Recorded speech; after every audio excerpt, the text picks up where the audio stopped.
안녕하세요. 양이사의 금융가의 양영빈입니다.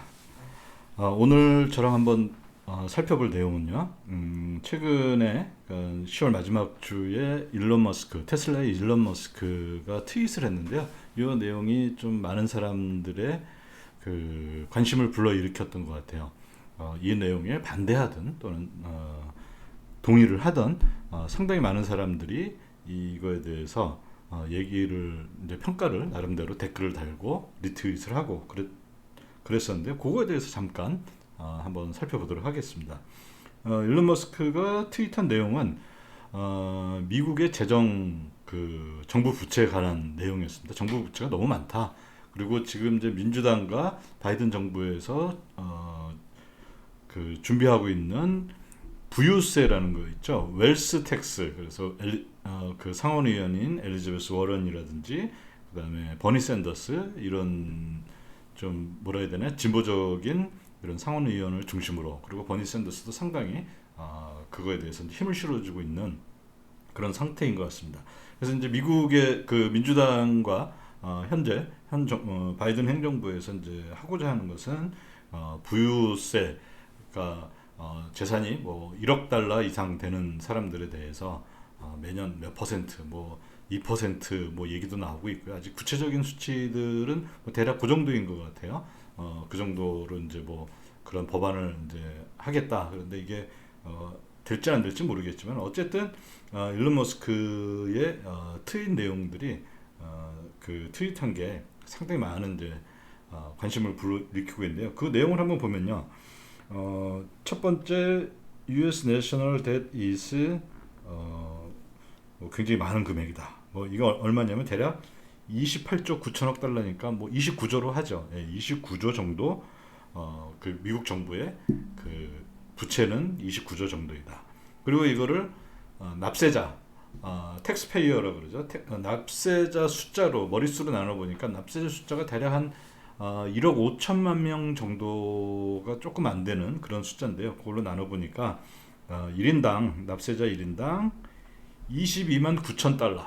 그러니까 뭐 대략 23만 달러 정도 이거 내야 되는 거다. 이렇게 이제 얘기를 하고 있습니다.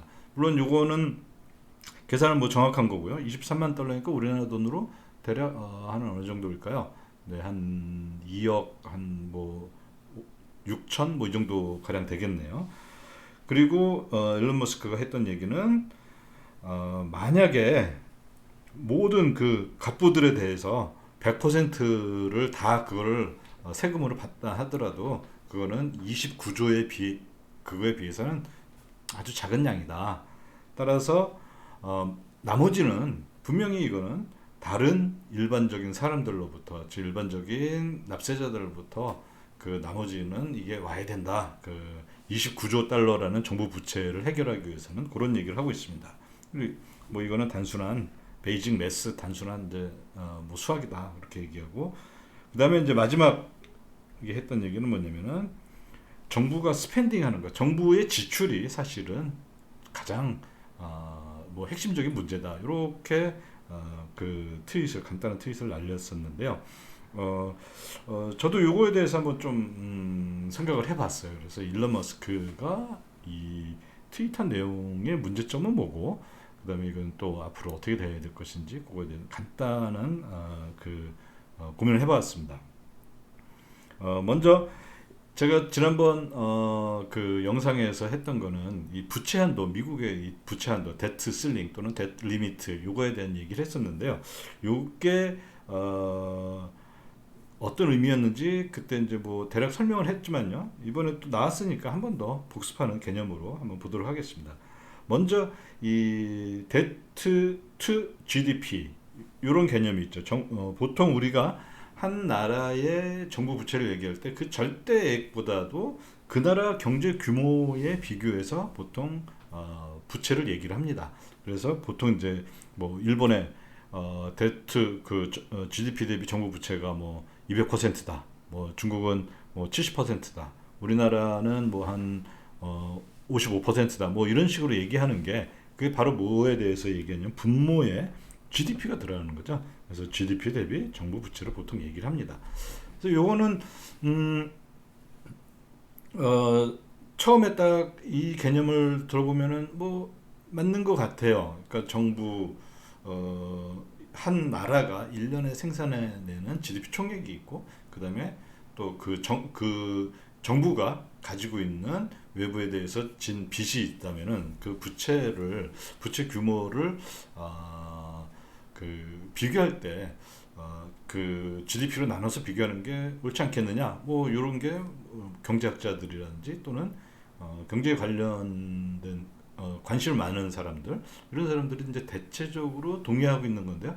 문제는 이 debt to GDP 즉 GDP 대비 정부 부채라는 요 어떤 값이 의미가 굉장히 좀 애매하다는 것에 있습니다. 그 제일 큰 문제는 뭐냐면은 일단 이거는 단위가 맞지 않는 두 종류의 값을 비교하고 있다 이렇게 말씀드릴 수가 있습니다. 단위가 맞지 않다 이게 무슨 얘기냐면요. 예를 들어 뭘 해볼까요? 어떤 우사인 볼트라고 생각해 봅시다. 우사인 볼트가 100m를 10초에 주파한다. 요거는 속도 개념이죠. 속력에 대한 개념입니다. 즉 100m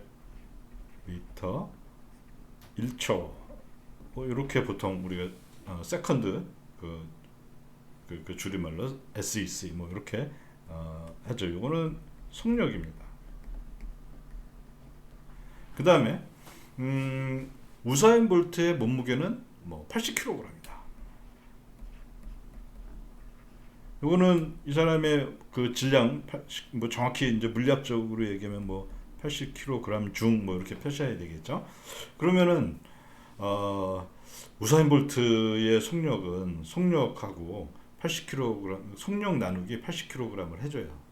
그 다음에 다른 선수들의 또 속력 나누기 80kg을 해줘요.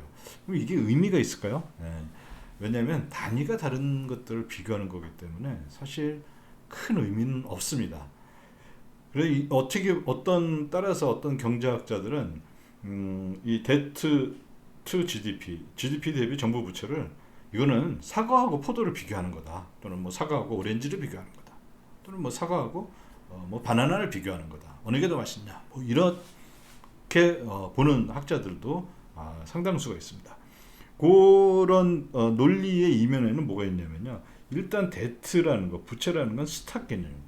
스탁은 우리가 뭐 흔히 뭐 주식 할 때 뭐 스탁이라고 그러는데요. 그거 말고 또 다른 뜻이 뭐가 있냐면은 저장된 값. 요거는 뭐냐면은 어느 순간에 대차 대조표를 딱 잘라서 어느 순간에 이제 어느 회사를 딱 보면은 대차 대조표가 딱 나오잖아요. 대차 대조표를 딱 봤을 때 그 순간의 값이라는 거죠. 그래서 이거는 뭐 재정 적자가 누적된 값 뭐 이렇게 표현할 수도 있고요. 그다음에 이거에 중요한 건데 단위가 달러라는 거죠. 뭐 우리나라로 치면 원화, 뭐 일본으로 치면 엔화, 뭐 이런 식으로 될 거고요. 그다음에 GDP라는 것은 요게 보통 우리나라 GDP 얼마냐 이렇게 물어볼 때 반드시 물어보는 게 뭐냐면은 몇 년도 GDP가 얼마냐 이렇게 물어보죠. 요 얘기에는 뭐가 들어가 있냐면요. 예를 들어 2020년도 우리나라의 GDP가 얼마냐 그러면은 뭐 2000조입니다. 뭐 이렇게 얘기를 할 수가 있잖아요. 그런데 그때 단위는 뭐냐면은 2000조만 있는 것이 아니라 2020년 한 해 동안 생산된 GDP가 얼마냐 이렇게 물어보는 겁니다. 그렇지만 이거는 이제 번거로우니까 우리는 어떻게 물어보냐면 그냥 2020년도 GDP가 얼마입니까? 이렇게 물어보는 거죠. 그래서 GDP는 플로우라고 부릅니다. 플로우는 뭐 흐르다 이거죠. 다시 말하자면 이게 유량이라는 건데요. 어떤 기준이 필요합니다. 시간의 기준이. 즉 그 해의 어느 해의 몇 년도의 그 통틀어서 1년 동안 생산된 총 생산 이걸 의미하죠. 그래서 GDP의 단위는 달러 금액 나누기 year 즉 그 해 1년 이렇게 되는 것입니다. 그러니까 단위가 다른 거죠. 그러면 이 단위가 다른 값을 비교를 했을 때 즉 보통 debt to GDP 대비 부채 요거 했을 때는 부채 나누기 GDP를 하잖아요. 그러면 그거의 단위를 보면은 뭐가 되냐면 데트는 달러고 그 다음에 GDP는 달러 나누기 2열이니까 결국에 남는 거는 요 2열가 됩니다. 그 횟수. 그럼 이것의 정확한 의미를 보면은 구체적인 사례를 한번 보도록 하죠. 데트 GDP가 100%다. GDP 대비 부채가 100%다. 이건 1이라는 거죠. 그러면 이거는 뭐냐면은 어떤 것을 깔고 있는 거냐면 만약에 지금 부채를 단번에 일시불로 상환하려면은 그해 1년의 GDP가 필요하다. 이런 의미입니다. 뭐 미국이라면은 지금 대략 130%니까요. 1.3이죠. 그럼 이건 뭐냐면 미국 정부가 지금 당장 정부 부채를 다 일시불로 상환하려면은 올해 뭐 작년 2020년에 GDP의 1.3배 이 정도가 필요하다. 뭐 대략 20조 정도 됐으니까요. 그러면 1.3배면은 대략 한 26조가 26조 뭐 이제 이상 이제 필요하다. 뭐 그런 얘기겠죠. 그런데 이러한 것의 또 하나의 그러면 가정은 뭐냐면은 사실 정부가 지금 당장 망한다면 이거를 다 돈을 빚잔치를 해서 청산을 한다면은 이런 가정이 들어가 있습니다. 그렇지만 일반 가게나 또는 일반 기업하고 달라서 정부는 망한다, 그러니까 회계학적으로 망한다 이런 개념이 없죠. 다시 말하자면은 일반 경제학에서 정부를 다룰 때는 일반 개인이나 또는 일반 기업하고는 다르게 정부는 무한히 지속된다라는 것을 가정하고 있습니다. 물론 어느 정부도 무한할 수는 없지만요. 상대적으로 개인이나 그 기업에 비해서 굉장히 오래 간다 이거를 의미하는 거겠죠. 그래서 이러한 가정들 데트 GDP를 가지고서 지금 우리나라 또는 뭐 미국의 빚이 뭐 29조 달러야 이거 너무 위험해 뭐 이렇게 얘기한다는 거는 사실 보면은 굉장히 위험한 생각이고 또 현실에도 맞지 않는 이론적으로도 맞지 않는 그런 생각이라는 거죠. 그러면 정부한테는 중요한 거는 뭐냐? 제가 지난 시간에 그 데스실링 또는 부채 한도에 대해서 얘기했을 때 부채 자체의 값이 아니라 데트 자체가 아니라 부채의 코스트 비용이라는 거. 부채의 비용이라는 건 뭐냐면은 내가 부채를 짐으로써 발생하는 비용인데 그 이자 비용이죠. 근데 우리의 개념하고는 다르죠. 그러니까 그 일반적인 가게나 기업은 이자 비용뿐만 아니라 상환 비용도 같이 늘 고민해야 되는데 정부의 경우는 사실 상환 비용은 어느 나라나 별로 고민하고 있지 않습니다. 물론 아주 급격하게 망해가는 나라 같은 경우에는 뭐 문제가 다르겠죠. 지난번에는 제가 부채 한도에 대해서 얘기했을 때 특히 이제 미국 부채를 중심으로 얘기했을 때 진정한 미국 부채가 뭐냐 중앙은행이 갖고 있는 거 빼야 된다. 그다음에 미국 정부가 그 일종의 뭐라 해야 되나 자회사라 그래야 되나 그렇게 갖고 있는 그 사회보장이라든지 이런 것들은 빼야 된다. 그런 거 다 빼고 나면은 미국 부채 한도가 한 175% 정도 부채가 GDP의 75%로 줄어들었다. 뭐 그런 거 얘기했었는데요. 그건 뭐 제 얘기가 아니라 미국 페드의 뉴욕 페드의 그 연구원들이 이렇게 한 얘기인데요. 어쨌든 그런 거 다 빼고 그냥 현재 있는 그냥 보통 얘기하는 이제 미국 부채 했을 때 현재 대략 29조 정도 되는데요. 그거를 보면은 이 빨간 선이 이렇게 미국 부채 흐름이죠.